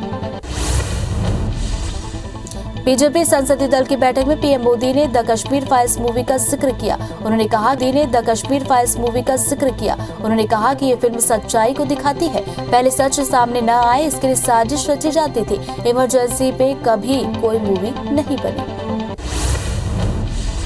विवेक अग्निहोत्री की फिल्म द कश्मीर फाइल्स को उत्तर प्रदेश में टैक्स फ्री कर दिया गया। प्रदेश के सीएम योगी आदित्यनाथ ने इसका निर्देश दिया। मूवी यूपी से पहले गुजरात, मध्य प्रदेश, हरियाणा और कर्नाटक में tax free. The Kashmir files को हाल ही में सिनेमाघरों में रिलीज किया गया। सोशल मीडिया पर चर्चा का विषय बनी है मूवी।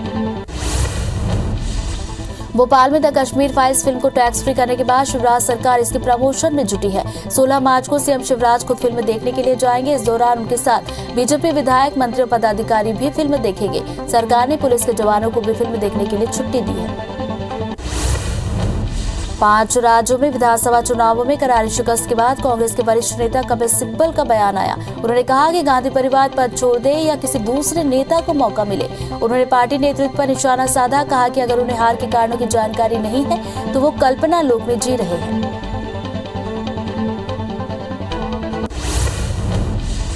कांग्रेस नेता कपिल सिब्बल पर गांधी परिवार पर दिए बयान पर कोई भी प्रतिक्रिया सामने नहीं आ रही है। इस बीच राहुल गांधी जब संसद की तरफ जा रहे थे तभी मीडिया की तरफ से सवाल किया गया, लेकिन वो बिना जवाब दिए ही मुस्कुराते हुए संसद भवन के अंदर चले गए। उत्तर प्रदेश विधानसभा चुनाव में मिली हार के बावजूद कांग्रेस महासचिव प्रियंका गांधी यूपी से अपना ध्यान नहीं हटाने वाली। जानकारी के मुताबिक प्रियंका गांधी ने अभी से 2024 लोकसभा चुनाव की तैयारियां शुरू की हैं। प्रियंका गांधी ने रविवार को ही कांग्रेस कार्य समिति की बैठक में 2024 के लोकसभा चुनाव के लिए ब्लूप्रिंट तैयार किया। उत्तराखंड में टिकट लेन देन के आरोपों पर कांग्रेस के वरिष्ठ नेता हरीश रावत ने कहा कि ये आरोप मुझ पर लगाया गया। मैं भगवान से प्रार्थना करता हूं कि कांग्रेस पार्टी मेरे ऊपर लगे इस आरोप के मद्देनजर मुझे पार्टी से निष्कासित करे। होली बुराइयों के दमन के लिए उचित उत्सव है। होलिका दहन और हरीश रावत रूपी बुराई का भी इस होलिका में कांग्रेस को दहन कर देना चाहिए। पंजाब में आम आदमी पार्टी की सरकार बनने जा रही है। भगवंत मान ऐतिहासिक जीत के बाद सीएम पद की शपथ लेंगे, लेकिन पंजाब में सरकार चलाने की चुनौती आपके लिए किसी अग्निपथ से कम नहीं होगी। राज्य में 2020 में अपराधों में 13% इजाफा। इतना ही नहीं, सूबे में ड्रग्स भी बड़ी समस्या। राज्य में भारी भरकम कर्ज में भी डूबा हुआ है। भारतीय रेलवे की वेबसाइट के मुताबिक आज कुल 8 ट्रेनों को रिशेड्यूल किया गया। रिशेड्यूल ट्रेनों की लिस्ट में यूपी और बिहार की कुछ ट्रेनें भी शामिल। आज रेलवे ने कुल 248 ट्रेनों को कैंसिल किया। 8 ट्रेनों को डाइवर्ट करने का फैसला लिया गया। डाइवर्ट ट्रेनों की लिस्ट में दिल्ली आनंद विहार स्टेशन से चलने वाली 2 ट्रेनें शामिल। एशियाई शेयर बाजारों में शानदार तेजी के साथ भारतीय शेयर बाजार तेजी के साथ है। सेंसेक्स 177 अंकों की तेजी के साथ 56,603 पर खुला तो निफ्टी में 29 अंकों की तेजी के साथ 16,900 पर कारोबार कर रहा है। शेयर बाजार में banking, auto, IT, pharma, real estate जैसे सेक्टरों के शेयर में शानदार तेजी। कच्चे तेल के दामों में गिरावट दर्ज की गई है। रूस और यूक्रेन के बीच जारी युद्ध को खत्म करने के प्रयासों के चलते ब्रेंट क्रूड फ्यूचर $109 प्रति बैरल तक जा लुढ़का। अमेरिका में कच्चे तेल के दामों में करीब 8% की गिरावट, $100 प्रति बैरल के नीचे $99.76 प्रति बैरल तक जा। फैसला जाहिर है भारत के लिए राहत की खबर। अपने 80% कच्चे तेल की खपत के लिए आयात पर निर्भर।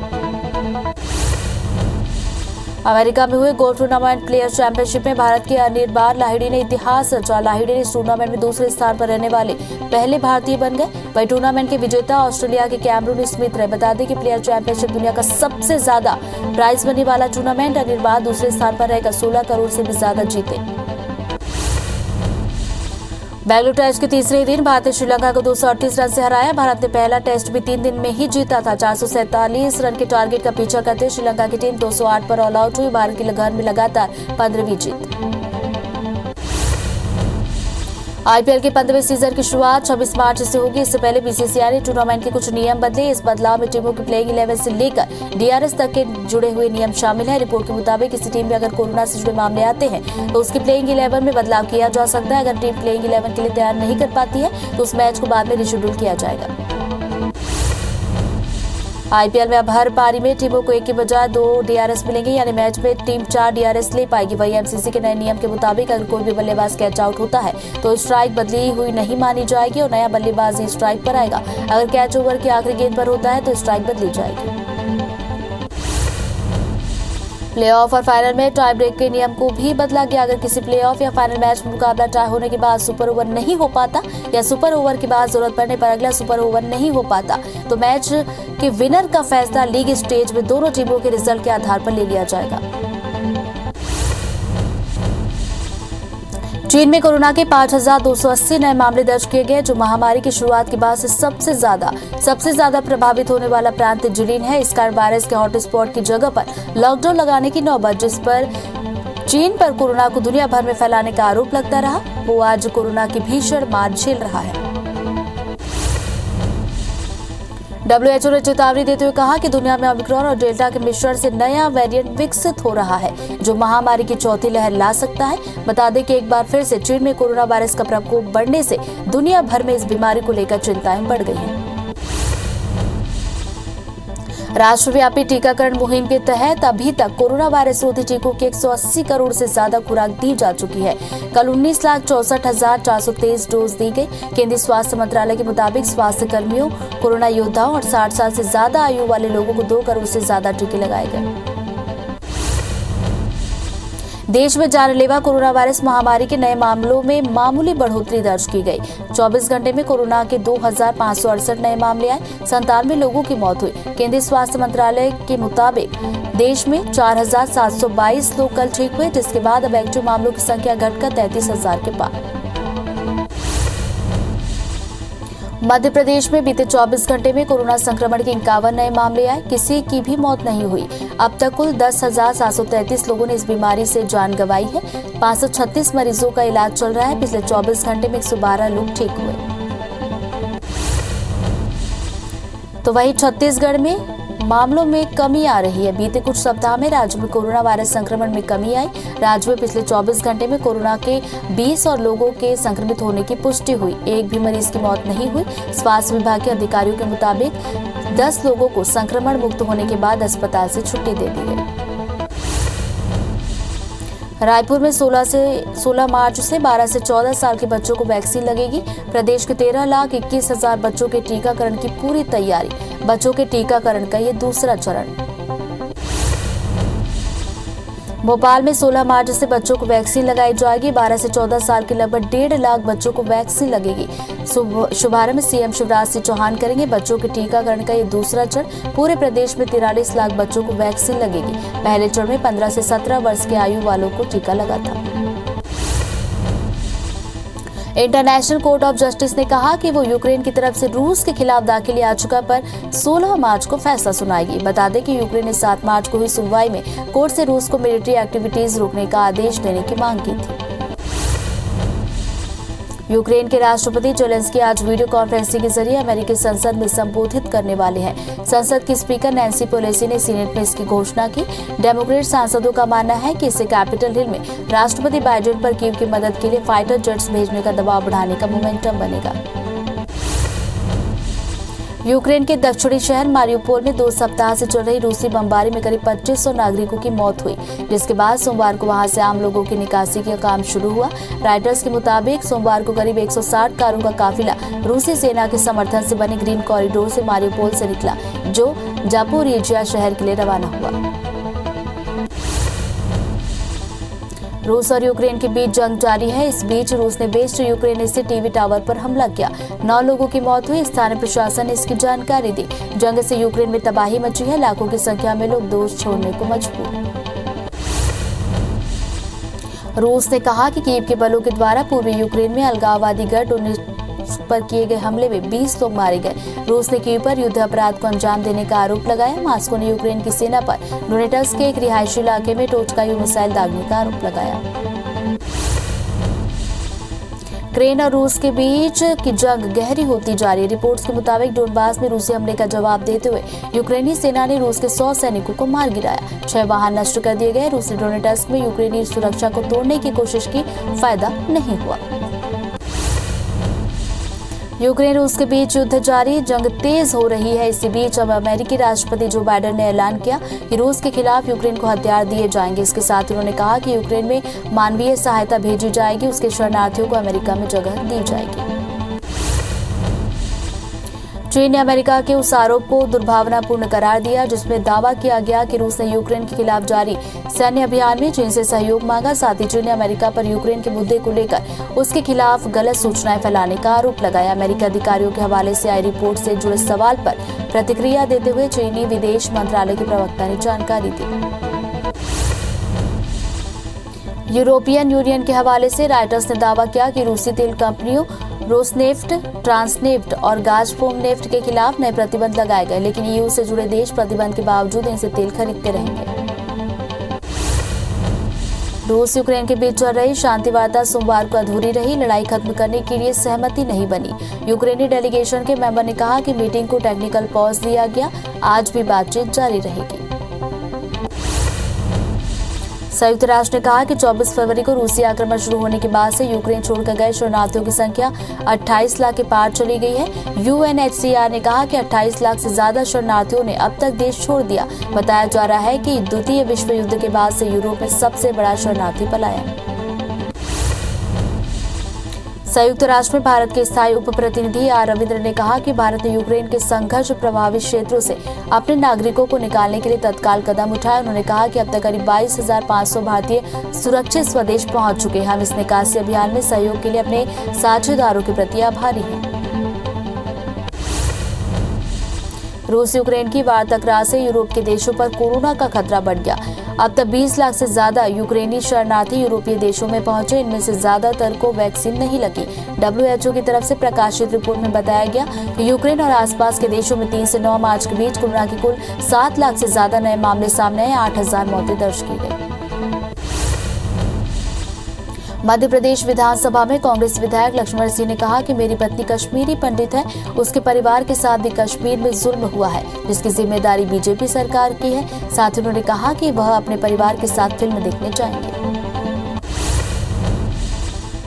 मध्य प्रदेश विधानसभा अध्यक्ष गिरीश गौतम ने विधायकों की अनुपस्थिति को लेकर नाराजगी जताई। उन्होंने कहा कि प्रश्नकाल में प्रथम बार के विधायकों का अनुपस्थित रहना चिंता का विषय। बता दें कि आज प्रथम बार के 6 विधायकों को सवाल पूछने का मौका दिया गया था, लेकिन विधायक अपने सवाल के समय सदन से गायब रहे। भोपाल में सीएम शिवराज की कैबिनेट बैठक में पशु चिकित्सा इकाई योजना लागू करने का फैसला लिया गया। साथ ही चलित पशु इकाई के साथ पशु वाहन में पशु चिकित्सक होने का भी फैसला हुआ। बता दें कि राम वनगमन पथ योजना की जिम्मेदारी अब संस्कृति विभाग को सौंप दी गई। अप्रैल से बीजेपी सत्ता संगठन अप्रैल माह से अभियान शुरू करने जा रही है, जिसमें बजट के फायदे को जनता तक पहुंचाने के लिए सत्ता संगठन जनता के बीच जाएगी और उन्हें सामान्य भाषा में बजट की जानकारी देगी। एमपी के 55 नर्सिंग कॉलेजों के फर्जीवाड़ा मामले में हाईकोर्ट में याचिका दायर की गई। इस दौरान बेसिक इंफ्रास्ट्रक्चर और मानकों के खिलाफ संचालन को चुनौती दी गई। हाईकोर्ट ने राज्य सरकार और 8 नर्सिंग कॉलेजों के खिलाफ नोटिस जारी किया। मामले में अगली सुनवाई 13 अप्रैल को। रायपुर नगर निगम की सामान्य सभा शुरू होने के पहले ही सदन में जोरदार हंगामा। आसंदी के सामने बीजेपी पार्षदों ने यूजर चार्ज और संपत्ति कर को लेकर किया हंगामा। इस दौरान महापौर के समर्थकों ने भी की नारेबाजी। छत्तीसगढ़ कांग्रेस प्रभारी पीएल पुनिया आज रायपुर दौरे पर रहेंगे। दोपहर 2:30 बजे वे राजधानी रायपुर पहुंचेंगे। कांग्रेस चुनाव समिति की बैठक में शामिल होंगे। मध्य प्रदेश से गिरफ्तार आतंकियों ने कई बड़े खुलासे किए। उन्होंने बताया कि जेएमबी की छात्र शाखा तैयार करने के लिए आतंकी एमपी आए थे। आतंकियों का इस्लामी कैंप लगाकर युवाओं को जोड़ने का प्लान था। साथ ही उन्होंने बताया कि भोपाल में 3 महीने में 12 से ज्यादा मीटिंग की गई। पुलिस अब आतंकियों की बैठक में शामिल युवाओं की तलाश कर रही है। अभिव्यक्ति ऐप रजिस्ट्रेशन में छत्तीसगढ़ का गोरेला पेंचा मरवाही जिला नंबर 1। महिलाओं की सुरक्षा के लिए यह ऐप शुरू किया गया, जिसमें जिले के 1403 लोगों ने रजिस्टर करवाए। राज्य की महिलाओं की सुरक्षा के लिए मुख्यमंत्री के द्वारा अभिव्यक्ति ऐप लॉन्च किया गया। इस ऐप को छत्तीसगढ़ पुलिस विभाग ने तैयार किया। पेंड्रा पुलिस ने नाबालिग के साथ दुष्कर्म करने वाले आरोपी को गिरफ्तार किया। आरोपी शादी का झांसा देकर उसके साथ दुष्कर्म करता था। मामले में पुलिस ने आरोपी को गिरफ्तार कर लिया है। बेमेतरा की बेरला पुलिस ने 12 लाख की अफीम के साथ 2 आरोपियों को गिरफ्तार किया। पुलिस को मुखबिर से सूचना मिली कि झारखंड से एक युवक अवैध रूप से अफीम लेकर आ रहा है, जिसके बाद पुलिस को चेकिंग के दौरान 1 किलो अफीम मिला। फिलहाल पुलिस ने दोनों आरोपियों को गिरफ्तार कर लिया है। पूछताछ जारी है। बालोद के पुरूर में चेकिंग के दौरान एक कार से 40 किलो गांजा जब्त किया गया। कीमत 8 लाख रुपए बताई गई। कार में सवार 3 आरोपी मौके से फरार हुए। पुलिस कार और गांजा जब्त कर चुकी है। जांच जारी है। भानु प्रताप आईटीआई के सामने अचानक चलती कार में आग लगी। चारों ने कूदकर अपनी जान बचाई। कार पूरी तरह से जलकर खाक हुई। कैसे आग लगी स्पष्ट नहीं। जबलपुर के शहपुरा ब्लॉक के खैरी में शासकीय भूमि को कब्जा मुक्त कर जमीन पर बने निर्माणों को ध्वस्त किया गया। लगभग 45 एकड़ शासकीय भूमि को कब्जा मुक्त किया गया। अनुमानित कीमत 9 करोड़ रुपए। अंबिकापुर में पेरेंट्स संघ ने चक्का जाम किया। सड़क पर बैठे अभिभावक संघ के लोगों ने नेशनल हाईवे 43 में चक्का जाम किया। संघ फीस की मनमानी को लेकर विरोध कर रहा है। चक्का जाम करने से लोगों को आने जाने में दिक्कत हुई। गर्मी की दस्तक के साथ पारा बढ़ रहा है। हवा की दिशा उत्तर पश्चिम होने से मौसम में बदलाव हो रहा है। मौसम विभाग की माने तो 18 मार्च के बाद तापमान में बढ़ोतरी की संभावना। बड़वानी जिले के सेंधवा, पानसेमल, निवाली, पाटरी, वर्ला में 2 साल बाद भगोरिया हाट का आयोजन। हजारों की संख्या में आदिवासी हुए शामिल। राज्यसभा सांसद सुमेर सिंह भी पारंपरिक वेशभूषा में आए नजर। आदिवासियों के साथ जमकर थिरके। खंडवा में कानीकुब्ज महिला मंडल ने फाग उत्सव का किया आयोजन। बड़ी संख्या में महिलाएं हुई शामिल। उत्सव में महिलाओं ने फाग गीत गाए, फूल और प्राकृतिक रंगों के साथ खेली होली। महिलाओं और बच्चों के लिए गेम्स के आयोजन। विजेताओं को दिया गया पुरस्कार।